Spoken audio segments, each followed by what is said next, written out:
Welcome to the French Newfie. I'm Erin MacDonald. Today I'm going to be making for you a beer cheese fondue. It's ooey and gooey and perfect for this time of year.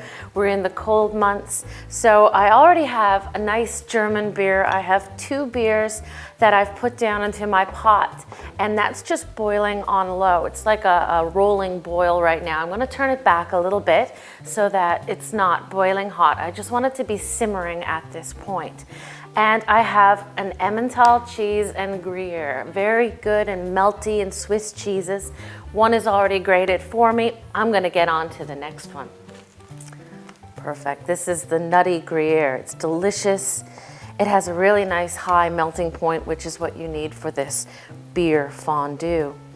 So let me just get the rind off and then go down with my box grater and get some of that into there. Now, fondue in French actually means melted, and I just love melty cheese.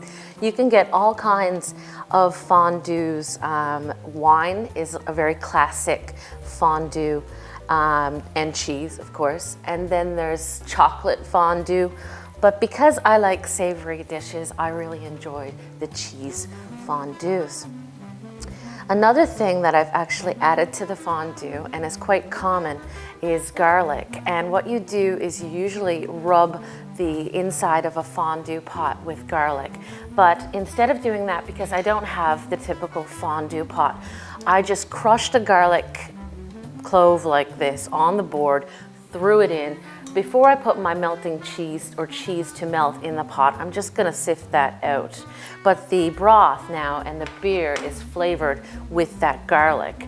To take it a step further, I'm gonna add some sherry as well, and that's just gonna make it a little more richer and round out some flavors. So now I have the beautiful Gruyere cheese, which is really nice and nutty, and I'm gonna get that right into my sherry and beer broth, little by little at a time, and get my whisk and start moving that around. It melts really quickly. There you go, little by little. Perfect. Now while that's melting, I'm gonna open up my Emmental and get that in there as well. Perfect.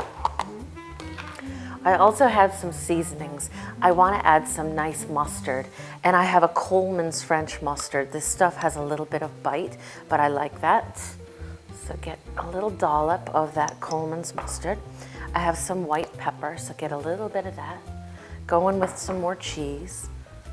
And let it just melt, ooey and gooey. I can smell the sherry and I can smell the beer. This is going to be great in the evening. It's great if you have company coming around. It's a perfect starter. And now we're going to go in with that nice Emmental and continue to mix it. What you don't want is the cheese to turn into a big ooey clump, and that can happen if you pour it all in at once. So slowly just go in with this. Beautiful. I love the smell right now. My gosh. Some wine in the afternoon with this, it would be perfect. I'm gonna stop right there, and I'm gonna add some cayenne pepper because I like a lot of heat.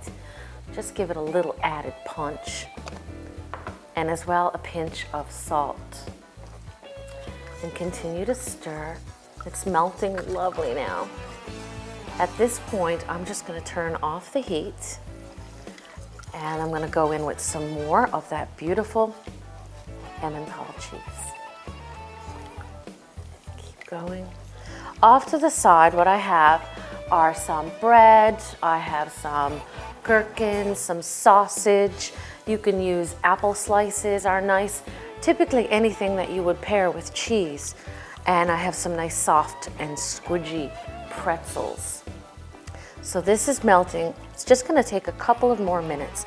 And while it's melting, I'm gonna get my beautiful board ready for presentation and serving. And pour the rest in. There we go. And just let that melt all together, and we're gonna be ready. So I have some nice chorizo sausage, And I like chorizo because it's paprika inside of it, and it's just got a really nice salty bite. It's gonna be great to dip down inside of this fondue. Let me just give it another little stir. Oh yeah, so gooey, so rich and delicious, and the smell in here is fabulous. So just get that down like this and push this off. If you had a fondue bowl, you can use the fondue, but I actually don't have a fondue bowl, so what I'm using is a nice copper pot. It's great for presentation and it retains the heat really well, so we want our cheese fondue to stay nice and melty. I also have some gherkins, and the gherkins are really nice and pickly and salty, and it's an unusual combination, but it will go really well with the cheese as well. And as I mentioned, I have some nice soft pretzels, and pretzels are great. You can buy them in the bakery fresh these days. So just get them out and onto my board. Make them into little pieces so that way you can dip it. There we go. Lovely. Now I'm just gonna get my fondue set up in a little board on my copper bowl to show you, and when we come back it's going to be ooey gooey and delicious. And so now it's all melted and ooey and gooey. My kitchen smells like beer and sherry and all those beautiful Swiss cheeses. And I have this copper pot, like I said, it's going to retain the heat. I don't have a fondue pan, but that's fine. And I just wrapped a little clean kitchen towel around the ends. It makes for pretty presentation, I think. So let me just get this into my other pot. Ah, there we go. Whew, this is heavy. Oh yeah, look at all that cheese. Oh my God, this is so delicious and sinful. But this would really, really warm you up on a cold winter's evening. Delicious. I'm just gonna go in to show you how beautiful it is. If you dip your bread in, that's like food porn right there, with all that Emmental and Gruyere and a little bit of that cayenne pepper and white pepper. Delicious. I really hope that you don't get intimidated by making fondue at home. You can do it. Give it a try. Enjoy.